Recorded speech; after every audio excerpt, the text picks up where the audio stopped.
주간 동안 주의 은혜 가운데 평안하셨습니까? 옆에 사람하고 인사합시다. 사랑합니다.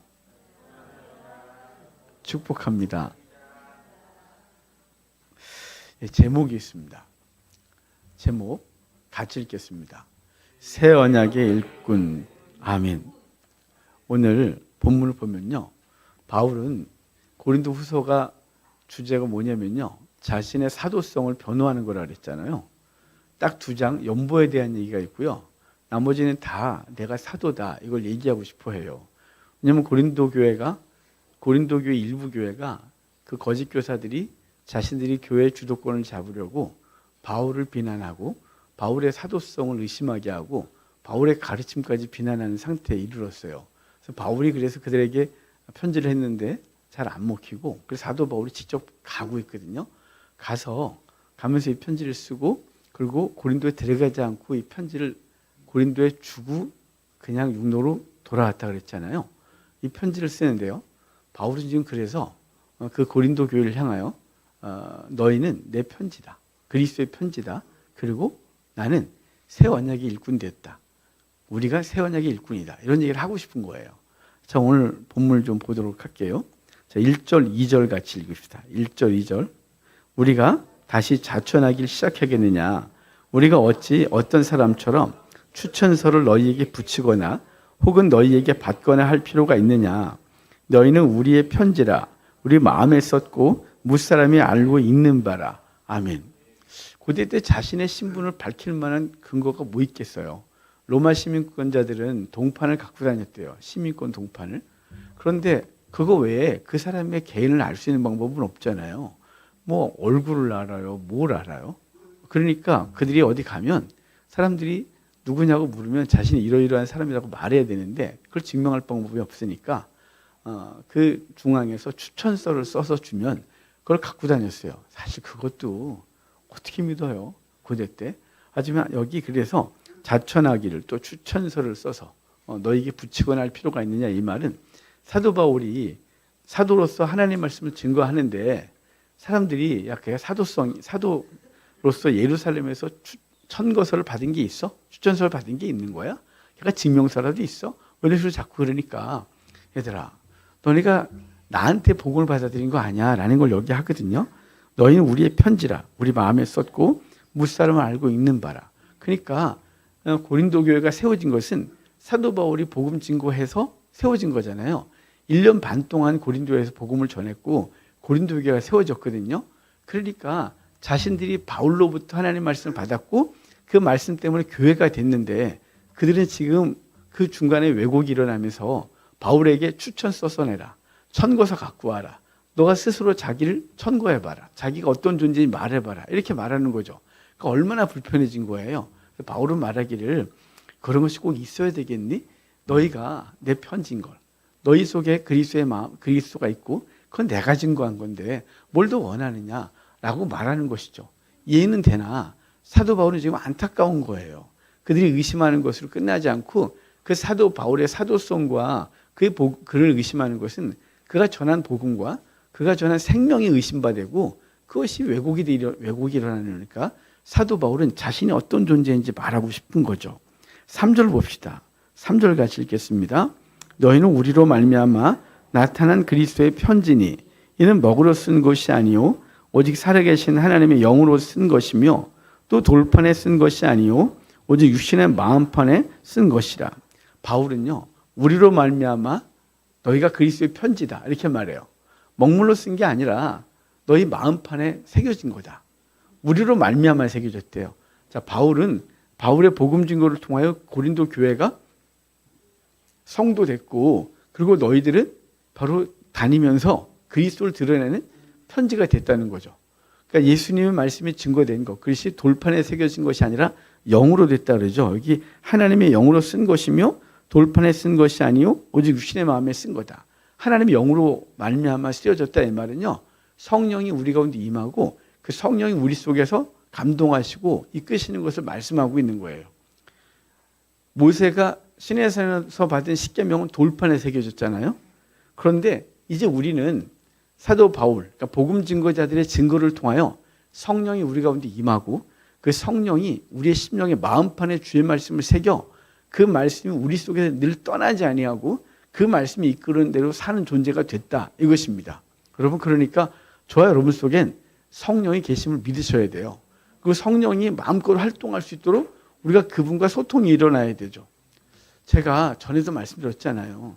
예수를 믿는데 성령의 이끄심을 따라 살지 않는 사람의 그 이유가 있는데요. 그것은 예수를 믿지 않기 때문이다라고 이렇게 단정하지 맙시다. 왜냐면요, 예수님을 믿는데 내가 예수님이 내 죄를 짊어지고 죽으신 것을 믿는단 말이에요. 그런데 왜 예수님의 말씀대로 살지 않냐면 그 성령이 우리 속에서 왕성하게 활동하지 못하시는 거예요. 왕성하게 활동하려면 조건이 있어요. 여러분, 오늘 아침 드시고 오셨어요? 아침 드시고 오신 분은 든든하실 거고, 평소에 난 아침 안 먹어요. 그래도 속이 이제 배가 고프고 점심때가 다 된다, 이런 거 있잖아요. 힘이 없다. 먹어야 힘나지 않겠습니까? 성령도 마찬가지예요. 성령이 인격자시거든요. 그분이 우리 속에 오셔서 그분이 먹어야 힘을 발휘하세요. 그분이 뭘 먹냐면요, 말씀을 양식으로 드세요. 그 말씀을 양식으로 삼고 그 말씀을 가지고 우리에게 권면하시거든요. 깨닫게 하시고 생각나게 하고. 그런데 그 말씀을 여러분이 읽질 않으면, 가까이 하질 않으면 성령님은 인격자시라서 우리에게 매여 있어서 우리가 하나님의 말씀을 대하는 만큼 그분은 드세요. 그러니까 말씀을 안 읽는데 어떻게 우리 속에서 성령께서 마음껏 활동할 수 있겠어요? 세상 것 가득한데, 온갖 생각이 성공, 명예, 쾌락, 즐거움 이런 것도 가득한데 어찌 내 속에서 성령이 활동할 수 있겠어요? 성령이 거하시나 그분은 인격적으로 우리에게 매이고자 하셨고 매이셔서 우리가 먹어야 돼요. 우리가 성경을 대하고 읽고 묵상하고 암송하고 이러면 이분이 우리 속에서 그것을 풍성하게 먹고요. 그 다음에 소화를 기도로 시킨다 그랬죠. 그분의 말씀 붙들고 기도라는 거예요. 말씀을 읽고 기도하는 거예요. 그러면요, 우리 속에서 거룩한 삶이 드러나게 되어 있어요. 왜 예수 믿는데 삶은 없고, 예수 믿는데 여기 그리스도의 편지라고 했는데 편지가 세상 사람들한테 증거가 안 되면, 전달이 안 되냐면 이 속에 말씀이 없어요. 성령이 거하시는데 드러나지 않는 거예요. 여러분, 여러분의 삶 속에 예수님이 드러나지 않는다, 여러분의 삶 속에 온통 세상 것만 가득하다, 그러면요, 우리가 하나님 앞에서 내가 뭘 하고 있는지를 보셔야 돼요. 성경 읽으셔야 돼요. 너는 맨날 성경 얘기만 하냐? 아니, 그거밖에 할 말이 없는 걸 어떻게 합니까? 성경을 안 읽는데 어떻게 성도답게 삽니까? 방법을 모르는데 어떻게 삽니까? 우리 속에 성령께서 드셔야 힘을 내는데 안 먹는데 그분은 힘을 발휘하지 못하고 힘이 없이 쪼그라져 계신데 어떻게 우리가 성도되게 능력 있게 삽니까? 여기 우리의 육신에 새긴 것이 아니라 성령께서 우리 가운데 오셔서 마음판에 주의 말씀을 새기고 있단 말이에요. 근데 새겨진 말씀이 없으니 그 말씀의 뜻을 따라 사는 방법은 불가능한 것이죠. 그냥 난 교인이야 라고 하는 거죠. 교회 들락거리고 있는 것 뿐이에요. 이게 얼마나 이상한 거예요. 여러분, 이단은요, 1년만 다니면 철저한 이단이 됩니다. 신기하지 않아요? 교회 다닐 땐 그렇게 무능하더니 이단에 빠져가면 그렇게 열심을 내요. 이거 이상한 거죠. 왜 그러냐면요, 하나님 말씀이 우리 속에 새겨지지 않고 왔다 갔다 해서 그래요. 자, 우리 4절 봅시다. 4절 5절 같이 읽어봐요. 우리가 그리스도의 이 같은 확신이 있으니 우리가 무슨 일이든지 우리에게서 난 것 같이 스스로 만족할 것이 아니니 우리의 만족은 오직 하나님께로부터 나느니라. 6절 좀 읽어야 돼요. 그가 또한 우리를 새 언약의 일꾼 되기에 만족하게 하셨으니 율법 조문으로 하지 아니하고 오직 영으로 함이니 율법 조문은 죽이는 것이요 영은 살리는 것이다. 아멘. 여기요, 만족이라는 단어가 3번 나오죠. 5절에 스스로 만족할 것이 아니니 우리의 만족은 오직 하나님께부터다. 6절에 보면 새 언약의 일꾼 되기에 만족하게 하셨다 그래요. 이게 만족하게 하다가 히카노스라는 헬라어거든요. 이게 충분하다, 완벽하다는 뜻이에요. 충분한 거예요. 넉넉한 거예요. 그런데 사도 바울이 지금 그들에게 복음을 전하고 주의를 하는데 여기 뭐라 그래요? 이것이 우리 스스로에서 난 것으로 만족하는 것이 아니라, 이 말은 내가 열심을 내고 내가 힘을 내서 내가 그것을 만족한 게 아니라, 그것이 충분한 것이 아니라 우리에게 충분한 것은 오직 하나님으로부터 났다. 그가 또한 우리를 새 언약의 일꾼 되게 만족하게 하셨으니, 이 말은 새 언약의 일꾼이 되게 만족하게 하셨다 이 말은요, 구약은 율법에 근거해서 그들이 하나님의 나라를 세운다고 열심을 했어요. 근데 늘 실패했죠. 그런데 예수 그리스도의 복음의 은혜가 우리 속에 오고 그것으로 주의 일꾼된 새 언약의 일꾼 되기에 만족하게 하셨다 이 말은 그 은혜가 우리 속에 충분하다 이 말이에요. 율법의 근거에서 무엇을 하는 것이 아니라 하나님의 은혜가 우리 속에 오고 그 말씀이 우리 속에 심겨지면 그 말씀을 따라 사는 것이 충분하다, 넉넉하게 된다는 거죠. 여러분, 제가 아까도 말씀드렸듯이 우리가 왜 새 언약의 일꾼, 그러니까 구약은 율법의 일꾼이라고 이렇게 대조하고 있는 거고요, 우리는 예수 그리스도의 은혜로 예수 그리스도의 일꾼이 됐다고 말하고 있는 거예요. 예수 그리스도의 일꾼은 율법 때문에 하는 게 아니에요. 억지로 할 수 없는데 해야 돼서 하는 게 아니라 자발적으로 하게 되는 거죠. 율법은 선해요. 근데 뭐가 악한 거냐면요, 율법을 지키지 못한 우리가 악해요. 그래서 율법이 무능해진 거예요. 율법은 늘 선하죠. 법이 어떻게 악합니까? 법을 어기는 게 문제지. 하나님의 말씀이요, 우리 속에, 그래서 법을 어기는 우리가 문제니까 우리가 법을 지킬 만한 능력이 없어서 율법이 악해진 거예요. 그래서 율법을 통해서 우리가 하나님의 일꾼도 못 되고 하나님 앞에 합당한 존재가 못 되니까 새로운 방법을 여신 거죠. 그것이 예수 그리스도가 우리의 죄를 짊어지고 죽으시고 믿는 자마다 구원을 얻게 하신 하나님의 약속이에요. 그래서 피로 말미암아 우리가 구약의 율법의 일꾼이 아니라 새 언약의 일꾼, 복음의 일꾼, 은혜의 일꾼 된 거예요. 은혜로 충분하다 이 말이죠. 여러분, 그래서 우리가 종종 그 신앙생활을 바르게 하지 못하면 율법적으로 막 가르쳐야 된다고 말을 해요. 그렇지만 여러분, 율법이 우리를 온전케 합니까? 율법 갖고 우리가 온전해졌느냐 이 말이에요. 아니에요. 우리는 율법을 온전히 지키지도 못하고 알아도 못 지키는 게 우리예요. 하지만 하나님의 은혜가 우리 속에 오고 그 새 언약의 일꾼된 우리는 은혜에 근거하여 어떻게 살아야지 알게 되는 거예요. 은혜가 우리 속에 있으면 자발적으로 하나님의 나라를 세우게 되는 거죠. 여러분, 율법이 죄인을 변화시킵니까? 감옥에서 죄인들 변화됩니까? 뭐 더 나쁜 사람 돼서 나오는 사람도 많다더라고요. 정말 변화는요, 옥살이나 율법이 아니라 이 법이 아니라 변화는 사랑으로 변화돼요. 하나님의 은혜가 우리 속에 와야 우리 인격이 변화되고 삶이 바뀝니다. 정죄의 기능과 생명의 기능이 성령과 율법을 통해서 오늘 본문이 말해주고 있는 거예요. 율법은 우리를 정죄할 뿐 변화시키지 못해요. 그렇지만 하나님의 은혜는 정죄하지는 않지만 하나님의 은혜가 우리를 변화시켜요. 여러분, 막 못한다고 계속 그러면 잘할 것 같아요? 그러면 위축만 돼요. 막 뭐락하면 될 것 같은데 여긴 듣는데 여기서 변화가 안 일어나요. 그런데 용납해주고 기다려주고 사랑해주고 그러면 서서히 변화가 일어나요. 왜일까요? 이게 복음의 힘이거든요. 율법은 정죄하지만요, 새 언약, 은혜는 우리를 변화시키는 능력을 갖고 있어요. 자, 우리 계속 좀 볼까요? 7절 봐요. 돌에 써서 새긴 죽게 하는 율법 조문의 직분도 영광이 있어 이스라엘 자손들은 모세의 얼굴 없어질 영광 때문에도 그 얼굴을 주목하지 못하였거든. 자, 율법 조문은 죽이는 것이 영을 살리는 것이라 그랬죠. 율법이 나빠서가 아니라 율법이 근거하는 죄의 삭은 사망이라는 기준이 있고 우리가 그것을 지킬 만한 능력이 못 되기 때문에 율법은 사망이다 이렇게 말하는 거예요. 그래서 우리가 못 지키니까 하나님은 새로운 길을 여신 거죠. 그것은 아들을 십자가에 못 박고 그 못 박은 아들을 믿는 것, 예수님이 내 죄를 짊어지고 죽은 것을 믿는 자마다 살게 하시는 새로운 법을 여신 거예요. 그래서 영은 살리는 것이다 그러는 거죠. 성령께서 그 은혜 가지고 우리 속에 들어오셔서 우리를 살렸거든요. 그런데 돌에 써서 새긴 죽게 하는 율법 그러죠. 십계명이 죽게 하는 율법이래요. 아니, 십계명이 나쁜 게 아니죠. 그런데 그 기준에 접하면 우리가 죽는 거예요.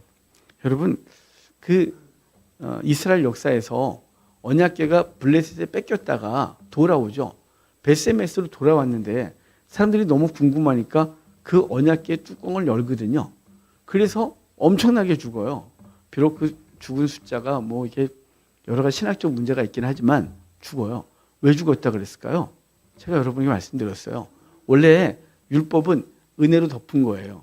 그 언약궤는 그 언약궤, 궤짝이 있고요. 거기 율법 돌판이 들어가 있어요. 그리고 뚜껑을 금을 그냥 통으로 녹여서 두들기고 그래갖고 이어붙인 게 아니고 한 통으로 만든 그 뚜껑을 덮었거든요. 그 언약궤 뚜껑을 시은좌 속죄소라 그랬죠.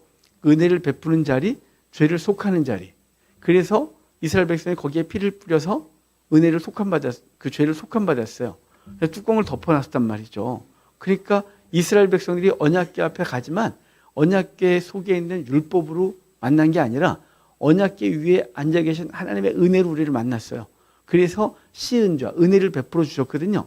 근데 뚜껑을 확 열어버렸어요. 뚜껑을 열어서 뭘 봤냐면 이제 은혜가 아니라 율법으로 비춤을 당한 거예요. 율법과 대면한 거죠. 율법은 뭐라고요? 우리를 죽인다고요. 왜 죽여요? 우리가 온전치 못하기 때문에요.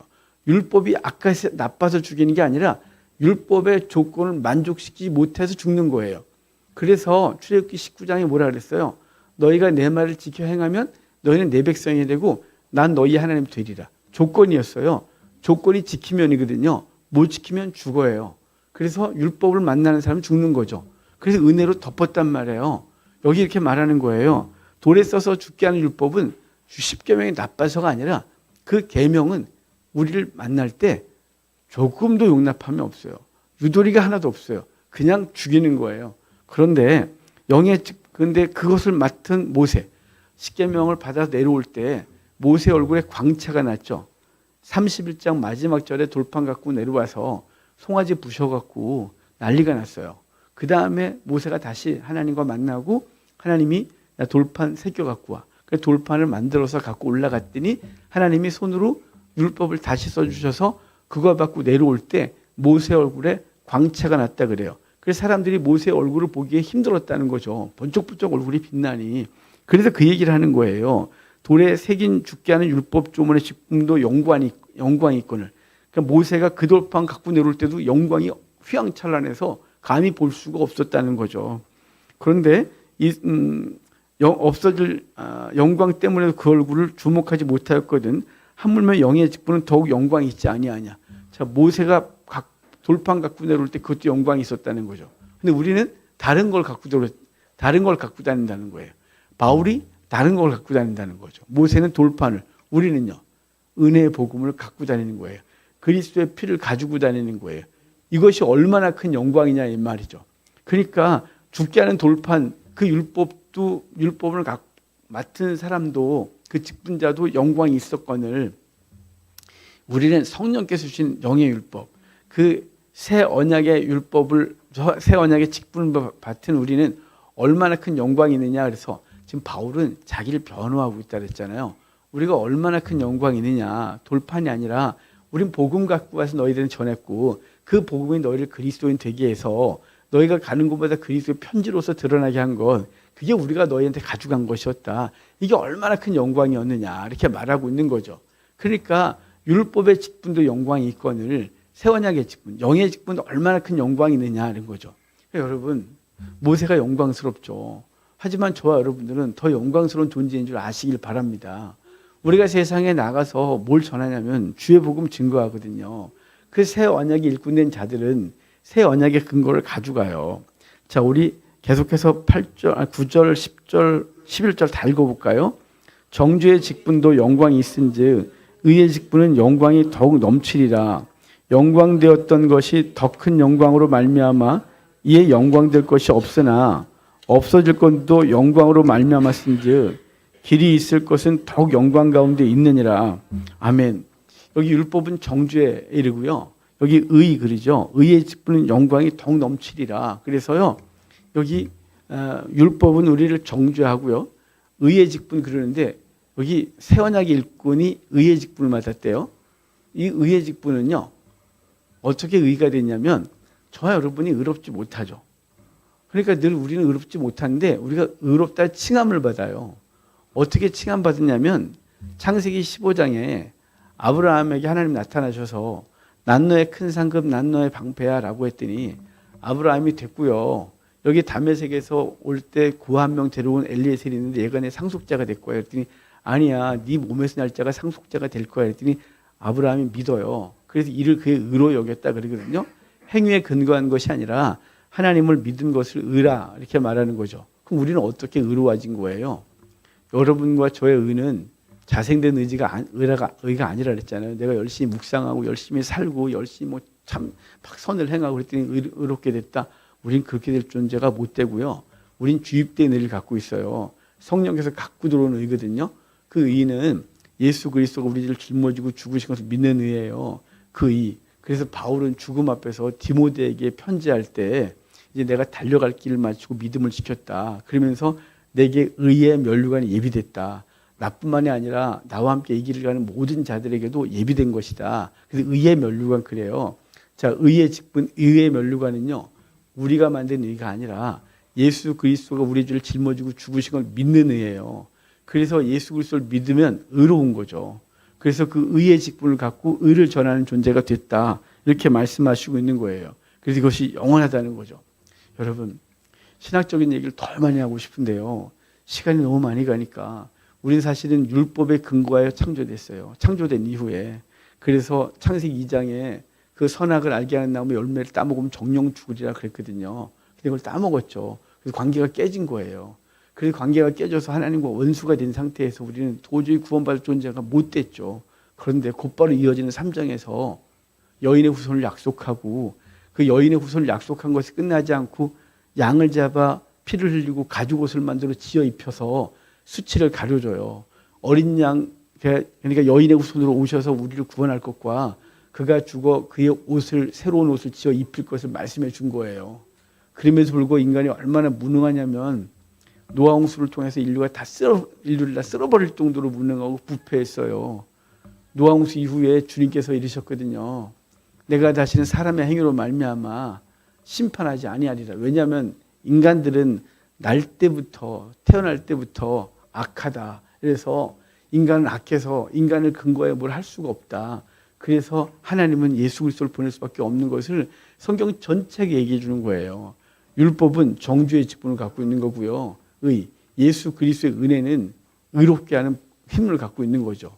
어린 양의 보혈이요. 그러면 이제 우리는 새 언약의 일꾼으로 살아야 되잖아요. 새 언약의 일꾼으로 사는 게 문제겠죠. 지금까지 말씀드렸던 이 교리적인 얘기는 제가 하도 해서 여러분의 귀에 딱지가 생길 것 같아요. 근데 제가 반복하는 이유는 그렇게 들어도 딴소리 하는 사람이 많아서 그래요. 이렇게 저한테 듣고도 구원에 대해 확신이 없고 행위 자꾸 얘기하는 사람이 생기면 전 참 슬픈 거죠. 아니 그렇게 얘기했는데 어쩜 그렇게 행위를 얘기할까?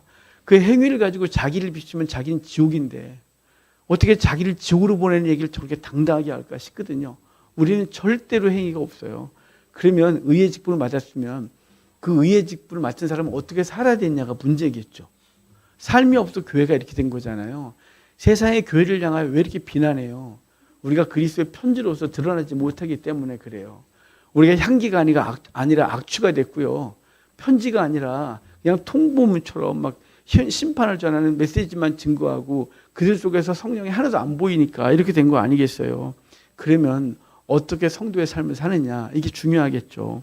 여러분 우리는요 율법에 근거한 삶이 아니라 하나님의 은혜에 감사하고 순종하여 사는 삶이 돼야 되는 거예요. 여러분 내가 무엇을 해야 되느냐 무엇을 할까에 대한 관심보다요 내가 어떤 존재냐는 관심을 더 가지셔야 돼요.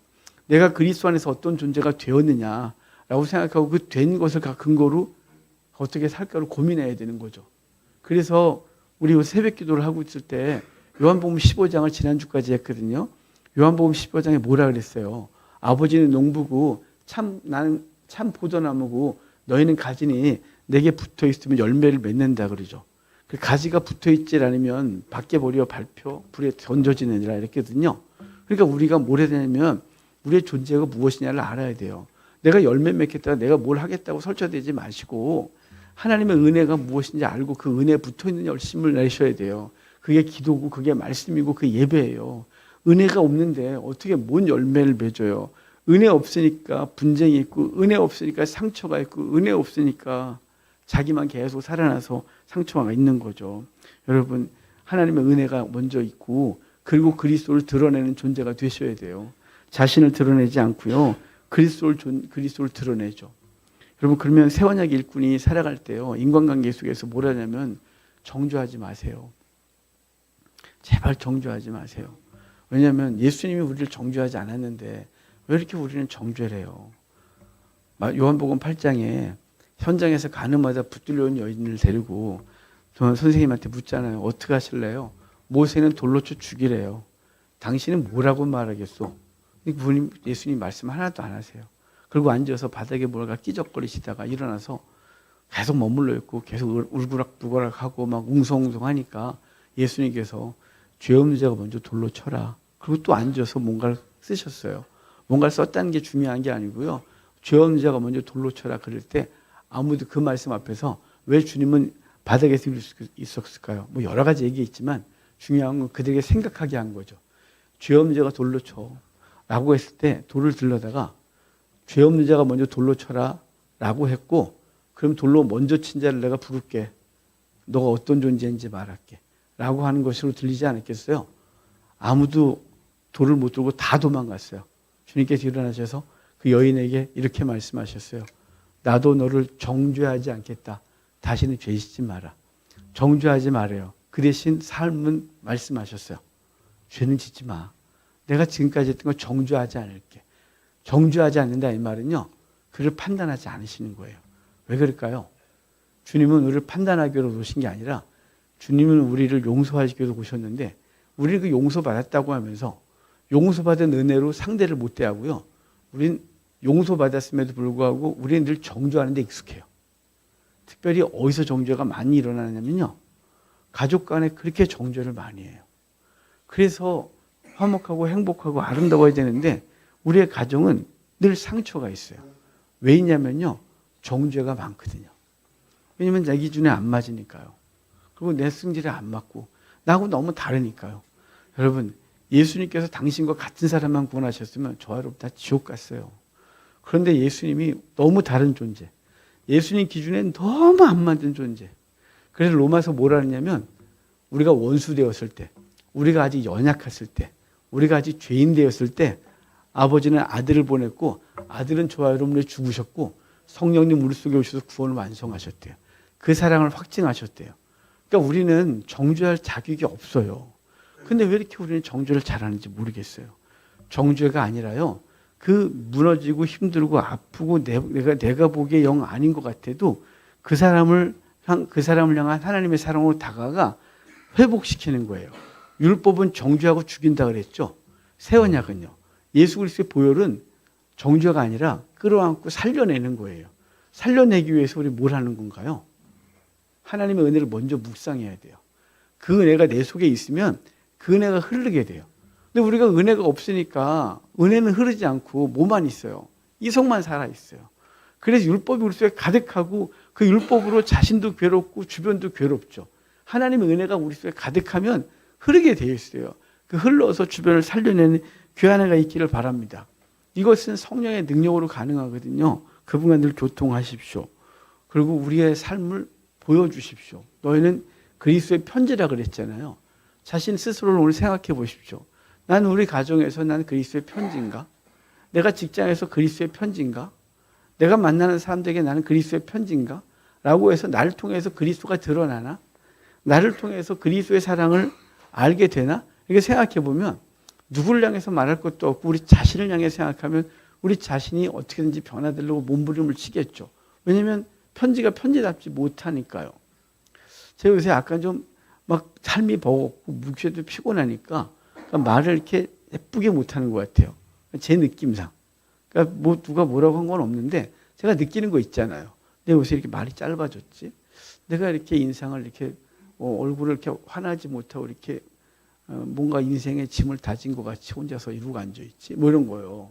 몸이 피곤하니까요. 그래서 제가 지난주에 내내 하나님 저 이거 이러면 안 되는데 제가 자꾸만 제 속에서 육적인 게 올라오고 그걸 제 속에서 아름답지 않은 것이 자꾸 생성돼요. 이렇게 하는데 오늘 본문이 설교를 하다가 저를 봤어요. 제 속에서 그리스도의 편지인데 지난주가 난 그리스도의 편지였나? 난 향기였나? 아니었던 것 같은 거예요. 악취를 풍기고 얼굴에서는 편지가 아니라 그냥 인간적인 본성과 열심만 드러내고 앉아있고 자기 의만 드러나고 주님은 없는 나를 지난주에 봤어요. 여러분 우리 하나님 앞에서 자신을 보고 나는 그리스도의 편지다. 나는 그리스도의 새 언약의 일꾼이라는 사실을 기억하시길 바랍니다. 그래서 저와 여러분이 살아가는 현장마다 그리스도가 드러나고 우리 새 언약의 일꾼된 자들이 일을 하는데 생명이 살아나야 안 되겠어요. 근데 우리가 주의를 하고 주의 복음을 증거하는데 내 주변에 자꾸 죽는다면 나는 새 언약의 일꾼인가? 아니면 나는 율법의 일꾼인가? 여전히 난 돌판 들고 사나? 아니면 난 그리스도의 보혈을 들고 사나? 스스로 생각해 보셔야 돼요. 그래서 그리스도의 보혈을 두 손에 들고 오늘도 집으로 돌아가서 그 보혈의 은혜를 기억하고 그 보혈로 주변의 죄를, 주변 사람들의 죄를 닦아주고 감싸주고 그리고 용서하고 살려내는 귀한 한 주간 되기를 주의 이름으로 축복합니다. 우리 성찬합시다.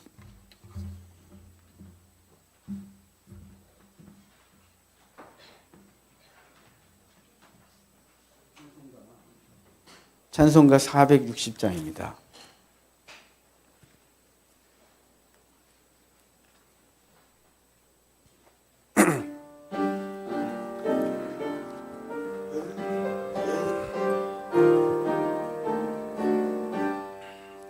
뜻없이 무릎 꿇는 그 복종 아니요 운명에 맡겨 사는 그 생활 아니라 우리의 믿음 치솟아 독수리 날듯이 주 뜻이 이루어지다 외치며 사나니 약한 자 힘주시고 강한 자 바르게 주한 자 정케함이 주님의 뜻이라 해 아래 압박 있는 곳 주 거기 계셔서 그 발로 막아주 정의가 사나니 아멘. 하나님의 말씀 같이 보겠습니다. 요한복음 21장 21절부터 23절입니다. 요한복음 21장 21절부터 23절입니다.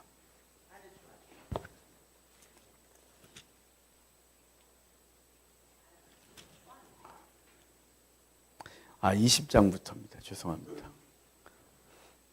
요한복음 20장인데 제가 잘못했네요. 20장 21절부터 23절 제가 읽어드릴게요. 예수께서 또 이르시되 너희에게 평강이 있을지어다 아버지께서 나를 보내신 것 같이 나도 너희를 보내노라. 이 말씀을 하시고 그들을 향하여 숨을 내쉬며 이르시되 성령을 받으라. 너희가 누구의 죄든지 사하면 사하여질 것이요 누구의 죄든지 그대로 주면 그대로 있으리라 하시니라. 아멘. 주님께서는 부활하시고 마가의 다락방에 오셔서 아버지가 나를 보내신 것처럼 나도 너희를 보낸다 이렇게 말씀하셨어요. 보내시면서 하신 말씀이 뭐냐면 너희는 누구의 죄든지 사하면 사해질 것이요 누구든지 누구의 죄든지 그대로 주면 그대로 있으리라 이렇게 말해요. 여러분 이제 주님께서 우리를 보내심을 기억하십시오. 먼저 용서하시고 그리고 그 죄가 용서받은 그 관계 속에서 그리스도의 삶을 사시길 바랍니다. 우리가 먼저 용서하지 않으면 우리 속에 그 용서하지 못한 마음이 있고요. 얼굴로 드러납니다. 말투에 드러나고요. 그래서 자꾸 상처가 일어나죠. 예수님의 용서를 받은 사람들은 이제 용서하고 그 용서로 주변을 대하기 때문에 관계가 아름다워집니다. 용서하기 힘드시죠? 그런데 제가 전에 알려드렸죠. 그 사람을 매일 축복해 보라고. 기도할 때 그 사람의 이름을 불러가면서 축복하면요. 며칠 안 돼서 제 경험상 3일이었어요. 3일 만에 그 힘들었던 관계가 편안해졌어요. 용서가 일어나니까 용서한다는 생각도 안 했고요. 그 용서라기보다는 그 사람이 불쌍해지기 시작했고 그 관계가 아름다워졌어요. 그 관계는 계속 이어지거든요. 여러분이 주변을 주님께서 우리를 보내신 건 주님이 아버지를 보내시고 우리 용서하신 거고요. 주님께서 우리를 보내신 건 그 용서와 화해를 위해서 보내신 줄 알고 그 삶을 이번 한 주간도 살아내시기를 바랍니다. 우리 성찬합시다. 이 무교병은 주님께서 우리에게 먹게 하셨는데요. 이 무교병 만드는 법이 있다 그랬죠. 이 무교병을 만들 때 누룩을 넣지 않아요. 누룩을 넣지 않는 건 죄가 없음을 의미해요. 그리고 이것을 구울 때 구멍을 많이 뚫게 하셨어요. 예수님이 저와 여러분을 위하여 십자가에 달린 걸 의미해요. 또 거뭇거뭇하게 굽게 했는데 그분이 불의 고난을 당하신 것을 의미하고요.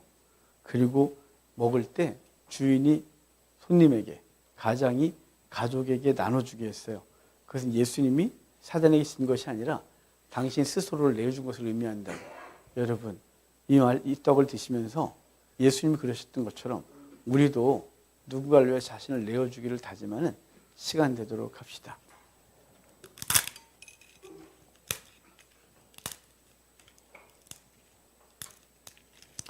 떡을 듭시다.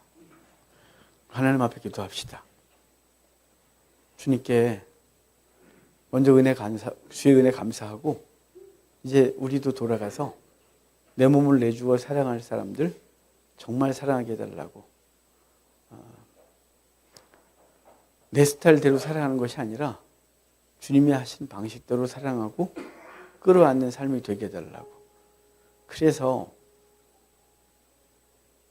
율법은 죽이는 것이지만 주님께 주신 새 언약은 그 복음은 살리는 것인 줄 알고 나도 살고 주변도 살려내는 자가 되게 해달라고 이름을 불러 올려드리고 살려달라고 기도하겠습니다. 기도합시다. 하나님 감사합니다. 오늘 주님 귀하신 은혜 우리에게 주셔서 이 생명의 은혜를 나누게 하셔서 감사합니다. 우리같이 못난 것 살려주셨습니다. 영혼들을 살려내고 하나님을 기쁘시게 하는 우리가 되게 도와주십시오. 하나님, 우린 내가 어떤 존재인지를 찾고 있습니다. 내가 얼마나 못된 존재인지 찾고 있습니다. 세상 사람이 칭찬과 멍성이 있으니까 내가 괜찮은 줄 알다가 그냥 주 앞에 발가벗고 서면 내가 얼마나 추한지를 아는데 그러지 못해서 우리는 내 화려한 의복과 외형으로 그렇지 못한 자들을 정죄하고 판단하게 있습니다. 불쌍히 여기시고 주십시오. 역사해 주십시오. 하나님 감사합니다. 주님께서 우리를 위하여 당신의 모든 것을 내주셔서 용서해 주시고 살려주셔서 감사합니다. 주님, 우리도 돌아가서 주님 사랑 근거하여 그 사랑 때문에 주변을 살려내고 사랑하는 우리가 되게 해주시기를 간절히 소원합니다. 하나님, 우리 어리석은 불쌍히 여겨 주십시오. 우리 찾고 있습니다. 우리가 얼마나 악한 존재였는지, 그리고 지금도 우리가 얼마나 악한 존재인지를 잊고 삽니다. 사회적 지위와 내가 갖고 있는 것과 내가 사람들한테 비춰주는 모습으로 그것이 자신인 줄 알고 그래서 자신을 착각하고 살아가고 자신이 보기에 그렇지 못한 사람들을 정죄하고 판단하고 상처 주며 살아갑니다. 하나님, 오늘 주님 앞에 우리의 외식을 다 벗고 발가벗음으로 서게 해 주십시오. 우리가 얼마나 추하며 우리가 얼마나 죄인인지를 알게 해 주십시오. 그래서 그 은혜가 더 크게 다가오게 하시고 그래서 내가 만날 사람들, 그 사람들을 정죄하고 그리고 상처 주는 것이 아니라 나 같은 건 용서하신 주의 은혜, 그 은혜 감사해서 주님이 사랑하시는 영혼 사랑하고 그를 위하여 내 자신을 드리는 우리가 되게 해 주십시오. 그래서 우리가 살아가는 가정이 천국이 되게 해 주십시오. 우리가 일하는 삶의 자리들이 교회가 되게 해 주십시오. 그래서 가는 곳이 지옥이 되는 이 불쌍한 영혼들, 가정을 지옥으로 만들고 직장을 지옥으로 만들어 놓고 원망하고 두덜대고 불평하고 삶이 힘들다고 말하는 우리를 불쌍히 여겨주셔서 하나님, 우리가 변화됨으로 우리의 변화로 우리의 삶의 자리가 에덴 동산 되게 하시는 그 은혜가 있게 해 주십시오. 다짐하고 결단하고 돌아가서 자기를 죽여 삶의 공동체를 살려내기를 원하는 주의 백성의 결단과 다짐과 이름을 올려드린 사람의 생명의 회복 위에 회복을 원하온 주의 백성들이 은혜를 더해 주십시오. 감사합니다. 예수님의 이름으로 기도합니다. 아멘. 주님의 모입니다.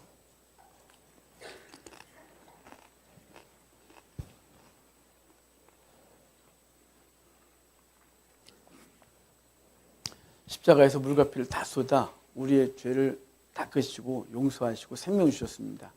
우리도 그런 마음으로 돌아가는 시간 되도록 합시다.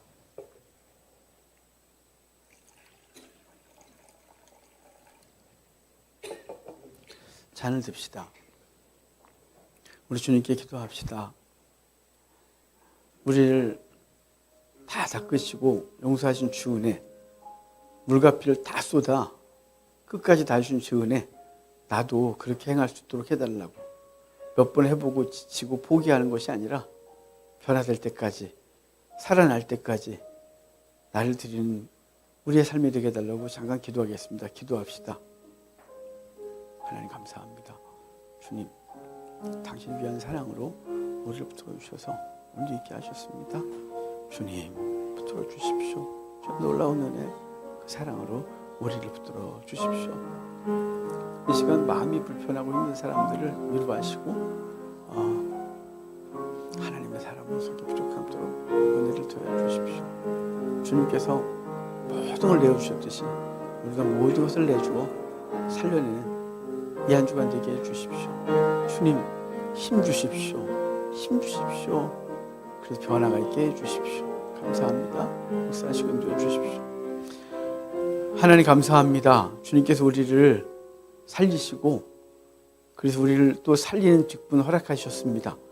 주님, 그 직분 이 한 주간 잘 감당하게 해주십시오. 조금 하다가 낙심하고 포기하지 않게 하시고 주님께서 우리를 포기하지 않으셨듯이 그리고 십자가에서 모든 걸 내어주셨듯이 우리도 우리가 살려내야 될 사람들을 끝까지 살려내는 삶이 되게 해주십시오. 지치지 않도록 가옵소서. 예수님의 이름으로 기도합니다. 아멘. 주님의 피입니다.